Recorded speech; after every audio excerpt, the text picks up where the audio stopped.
The first empire, founded under St. Alessia's guidance, was built on the traditions of multiple cultures, especially the beliefs of the Nords, in an attempt to create an empire whose values embraced all of Tamriel. But despite that, conflicts between the Nords and other races have always existed. To someone from the southern frontiers of Cyrodiil, the foundations of Nord culture might seem absurd. Meanwhile, to those living in Skyrim, Imperial culture can appear meaningless. Even during our journey to Skyrim in the year 201 of the Fourth Era, centuries after it became an Imperial province, the reason Skyrim feels so distant from the Cyrodiil we saw in Oblivion is the Nords' deep attachment to their own culture. And that same cultural divide made the job of General Tullius, sent to these lands to suppress a fierce rebellion, far more difficult. To truly understand the Skyrim Civil War, we need to look beyond Ulfric and the Thalmor. We must also understand General Tullius and his motivations, because Tullius represents the crumbling, often accused of corruption empire in Skyrim. But in this video, what I really want to explore is whether Tullius embodies the ideals of the Septim Empire, founded by Tiber Septim and ending with Martin Septim, or the decaying ideals of the Mede Empire. Yes, Tullius may have been sent to Skyrim under the orders of Emperor Titus II, but through our conversations with him, it becomes clear that his views on the world, the Empire, the Stormcloaks, and the Thalmor are far more complex than they first appear. When it comes to Tullius, I've noticed that most comments tend to take the easy route, viewing him through a shallow lens as a cold, harsh, and even incompetent invader who doesn't understand Nord culture. But I think that's an oversimplified judgment that completely overlooks the immense complexity and scale of the task he's facing. From an Imperial supporter's perspective, General Tullius is far more than just a soldier sent to crush a rebellion. He's the hope of a collapsing empire, trying to manage a cultural and religious uprising that threatens humanity's survival against far greater existential dangers. There's a comment I once came across about Tullius that I really liked. He's the cold, calculating hand of the empire.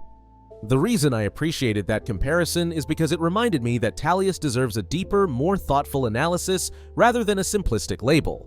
With closer examination, it becomes clear that he might actually be a highly competent military strategist, one restrained by political, cultural, and logistical limitations. The Stormcloak Rebellion is fueled by such romantic idealism that defending Tullius's actions becomes incredibly difficult. In this video, we'll take a closer look at who Tullius really is, question his actions, and try to understand whether he's an incompetent commander or a true military genius. And after watching the video, I want you to ask yourself this question. Is Tullius the right man fighting the wrong war? Or is he the necessary general for a war no one else is willing to fight properly? Before we move on to the second video of my Skyrim Civil War series, don't forget to like this video and subscribe to the channel to support my work. Your support is what keeps me motivated to keep creating content about the Elder Scrolls universe. Thank you all, and enjoy the video. Despite playing a major role in Skyrim's Civil War story, Tullius is a character about whose past we know almost nothing. So, instead of looking into his background or personal experiences, it might be more helpful to understand the nature of the empire he serves. As an Imperial by birth, Tullius was appointed to Skyrim directly by Emperor Titus II himself. Although nothing concrete is known about his earlier life, it's often speculated within the lore community that he served the Empire during the Great War. But in my view, this lack of detail about his past isn't a narrative flaw. It actually reflects something fundamental about the nature of the Mede Empire. After all, the period between Oblivion and Skyrim is full of missing details about the Mede dynasty. So, the absence of information about Tullius doesn't really surprise me. If you recall, Tiber Septim's empire was built upon conquest and divine authority, a structure that could almost be described as mythological. But the empire under Titus II, which Tullius represents, is very different. It's a bureaucratic empire stripped of divine legitimacy. And that's exactly why Tullius's personal history isn't all that significant. He's an ordinary functionary of the empire. If it hadn't been him, it would have been someone else. The empire that Titus Mede founded was struggling to survive after a devastating war and a humiliating treaty. In that context, General Tullius perfectly embodies what the new empire stands for. His authority doesn't come from legendary bloodlines or divine right, but from his competence and imperial decree. The Elder Scrolls lore doesn't offer any grand tales of Tullius's past heroics. On the contrary, he's described as quiet, serious, and professional, a man who simply does his job. I want to emphasize this point because in most Elder Scrolls games, the major factions, apart from the player, are rooted in divine or mythical origins. You can see this clearly in Morrowind and Oblivion. But in Skyrim, things become much more grounded. The sides, represented by Ulfric and Tullius, are far more human and relatable. And I actually prefer that approach because it allows us to see their flaws and motivations in a very human light. Maybe that's why, even after all these years, the Skyrim Civil War remains a topic worth debating. So, after everything we've discussed, we can reach a clear conclusion. In a matter as critical as the rebellion in Skyrim, and by extension the Empire's struggle against the Thalmor, the fact that the Empire sent someone like Tullius, a general with no personal legend and more of a state functionary than a hero, tells us something important. It shows that the Empire is suffering from a deep shortage of capable manpower. The Empire is no longer an empire of heroes. This idea is further supported by the fact that Tullius doesn't have enough Legion forces to suppress the rebellion. As far as we know, the Empire's military strength is already stretched thin. During the Great War, it was the Nord reinforcements from the north that played a crucial role in retaking Cyrodiil. Yet despite that, the Empire can neither offer Skyrim a peaceful resolution, nor send a true hero to end the conflict, nor provide Tullius with enough troops to get the job done. And still, despite all that, General Tullius continues to uphold the Imperial ideals he believes in, doing his duty in Skyrim with the limited resources he has.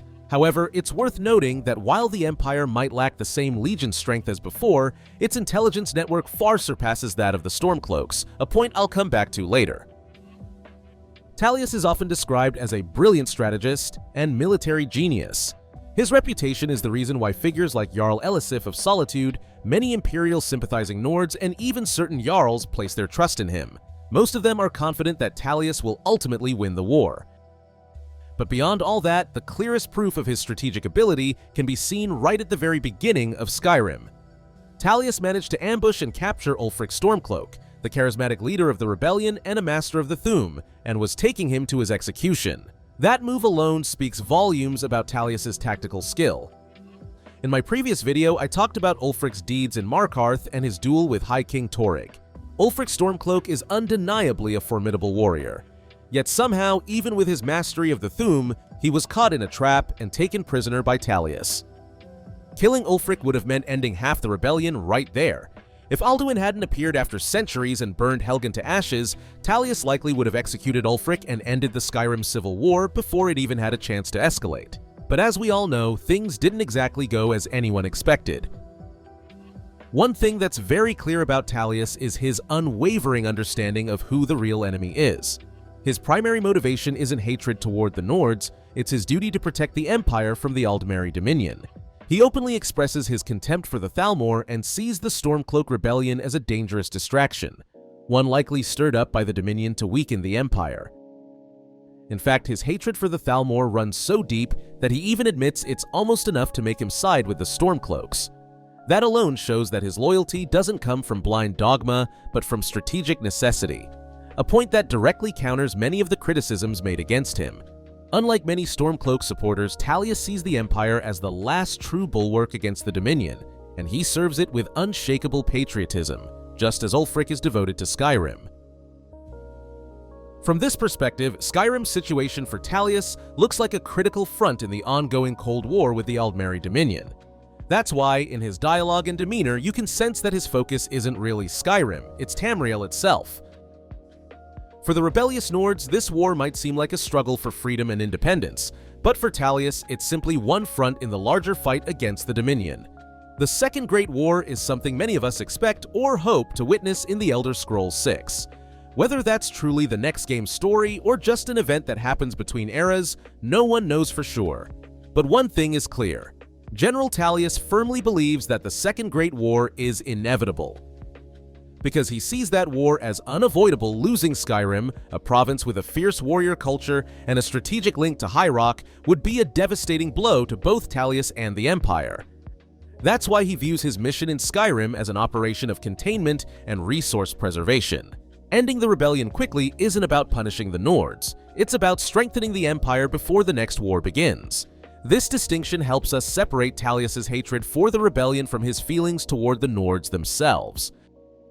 So what I've tried to do here is paint a portrait of General Tullius, a somewhat distant one perhaps.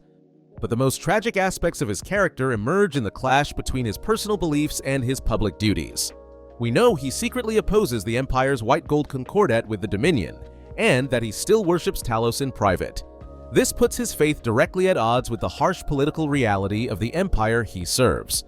Because of that, Tullius has to suppress the very values he believes in. That inner conflict gives us a picture of a weary, disillusioned general, a man who carries both the burden of his empire and the weight of his own conscience. When we first meet General Tullius in Castle Dour, his ignorance and even disdain toward Nord culture becomes immediately clear.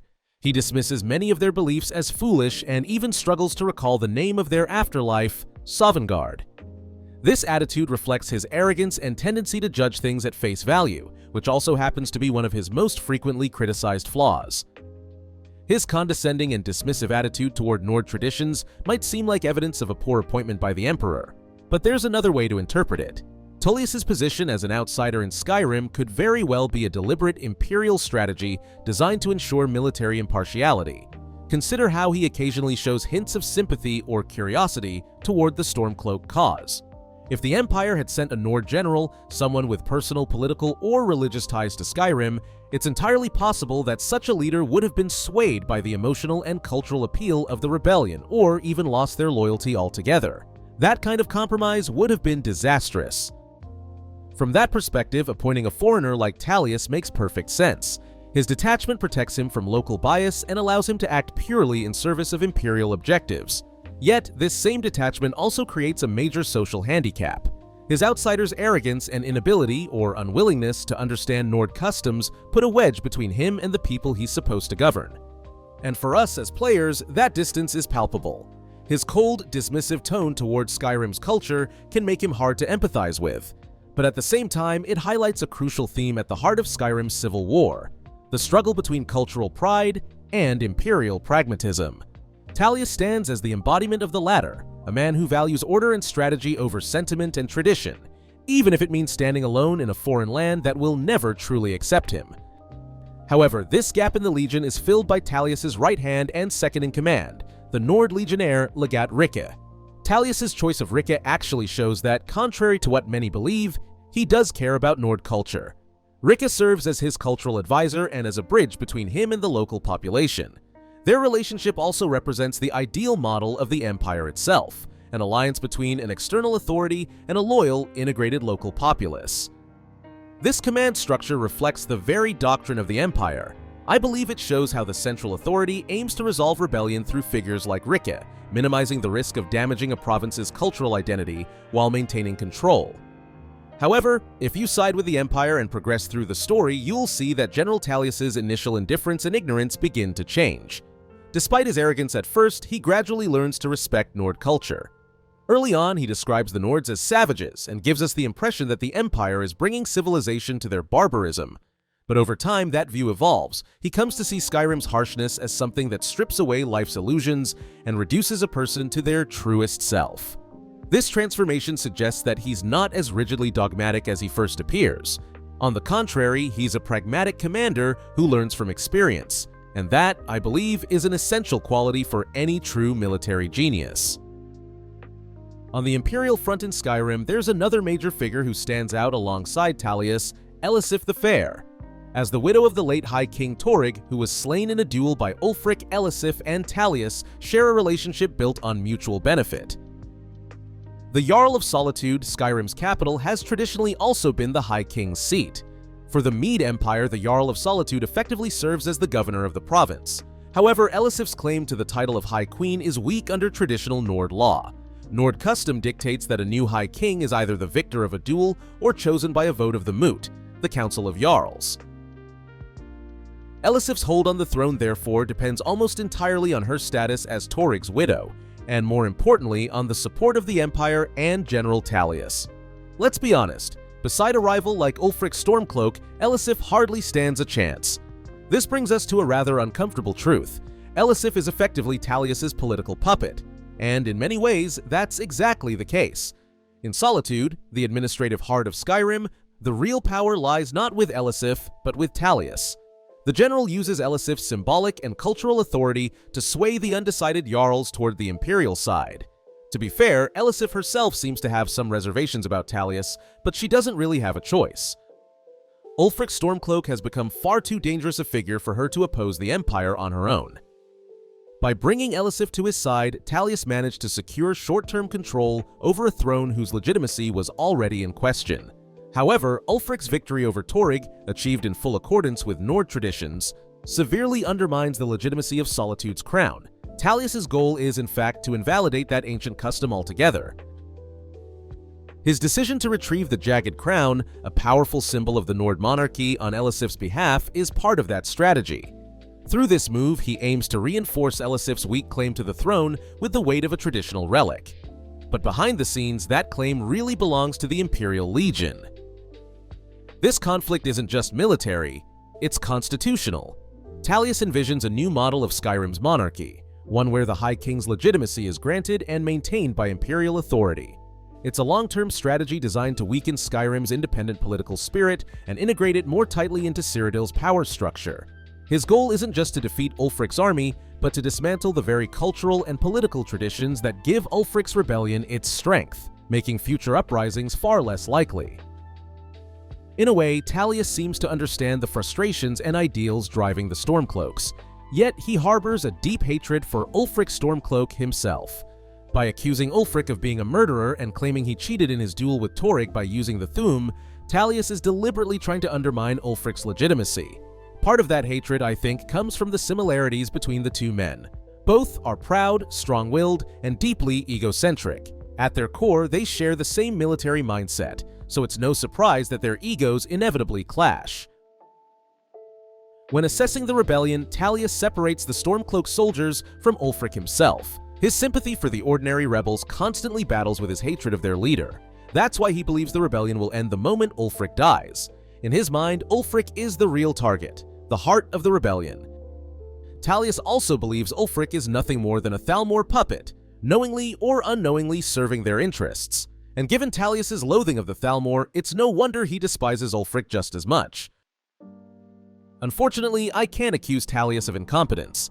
I've seen plenty of YouTube videos claiming exactly that, some even calling him stupid. But if we look at the events before Helgen, the fact that he somehow ambushed Ulfric shows his strategic skill. Even if some argue that it was merely the result of the Empire's superior intelligence network, setting a trap for a powerful leader like Ulfric in his own territory with a relatively small Imperial force and capturing him deserves recognition. Moreover, just a few months after arriving in Skyrim, Tullius had already turned the tide for the Legion. Jarls were gradually leaning toward Ulfric, and as Stormcloak forces grew in strength across Skyrim, Tullius's arrival restored balance. People from Skyrim began joining the Legion, and the Empire was now capable of countering the rebellion. Through his control over the throne via Elisif, he was even able to politically sway some Jarls to the Imperial side. In short, he captured Ulfric and was on track to end the rebellion, but then the unforeseen happened. Alduin's return disrupted all these plans and escalated the civil war to an entirely new scale. There's another theory in the community, of course. Some believe that the Helgen incident may have actually saved Tullius from a grave mistake. When he captured Ulfric, he planned to execute him publicly and without trial, a decisive military statement, but he underestimated the political power of martyrdom. Alduin's intervention, though random, ironically may have spared Tullius from committing a political blunder that could have made the rebellion even more fanatical and difficult to suppress in the long run. A martyred Ulfric could have become a far stronger symbol than a living, defeated Ulfric. Another reason for Tullius's hesitation to immediately execute Ulfric could have been his suspicion of Thalmor involvement. In fact, Ulfric's execution was as much a political statement against Thalmor interference in Skyrim as it was about ending the rebellion. Viewed in this broader context, it becomes clear that Tullius approaches this struggle with a wide strategic perspective. After the events at Helgen, Ulfric escaped and returned to Windhelm. The Stormcloak rebellion had now escalated to a whole new level. Tullius was conducting operations with extremely limited resources. The Empire couldn't risk pulling its best legions away from the Aldmeri Dominion border. As a result, Tullius had to rely heavily on locally recruited, less trained, and often undisciplined Nord recruits. It was like trying to suppress a rebellion with a militia rather than a proper army. Meanwhile, the Stormcloaks were fighting on their own territory, in terrain suited for guerrilla tactics and enjoying support from the local population. Under these challenging conditions, Tullius pursued a methodical and pragmatic strategy. The operation he called Reunification of Skyrim aimed to secure castles and strategic positions, gradually bringing the province under control, a classic approach to quelling a rebellion. Rather than rushing in with risky attacks, he focused on securing supply lines and slowly squeezing the enemy. From this point onward, the decisions of the Dragonborn began to determine the outcome of the war. Up until now, I hadn't factored in the Dragonborn's influence, but they emerge as the one decisive force neither side anticipated. I believe this period proves that Tullius was not a rigid or unyielding commander. By delegating cultural matters to Legate Rikke and adapting to Nord sensitivities when necessary, he showed flexibility. In every decision, his primary goal was to end the war quickly and redirect the Empire's resources toward the real threat, the Thalmor. This confirms once again that he is not a conqueror chasing personal glory, but a mission-focused professional with a greater purpose. Considering that Ulfric has also been criticized for his personal ego, which I don't fully agree with, we can see that in this regard, Tullius stands apart from him. At the heart of Skyrim's civil war lies a fundamental contrast: the nature of Imperial loyalty in the Fourth Era versus the height of Tiber Septim's Golden Age. This contrast plays a crucial role in understanding General Tullius. Tiber Septim was a hero god who founded the Empire through conquest, demanding immense personal and religious loyalty. Though his exact origins were unclear, the Nords believed him to be one of their own. His empire was at the peak of its power, expansive, and endowed with divine legitimacy. Loyalty to him carried a charismatic, divine, and expansionist quality. The Fourth Era Empire, by contrast, is merely a shadow of that former glory. Provinces have been lost, the Septim bloodline has ended, and with it, the divine mandate. The Empire has become a bureaucratic structure that can overlook cultural differences to maintain cohesion. While Tullius may appear to be a Septim-style general, his loyalty does not stem from devotion to a divine ruler. It arises from necessity. He is loyal to the concept of the Empire itself, as a shield against chaos and the Thalmor. His secret worship of Talos reveals the pragmatic side of this loyalty. His personal beliefs do not always align with the political realities he serves. Privately, he honors the founder of the old empire, yet publicly he must enforce the laws of the new one. This tension naturally makes him a conflicted, weary, and somber figure.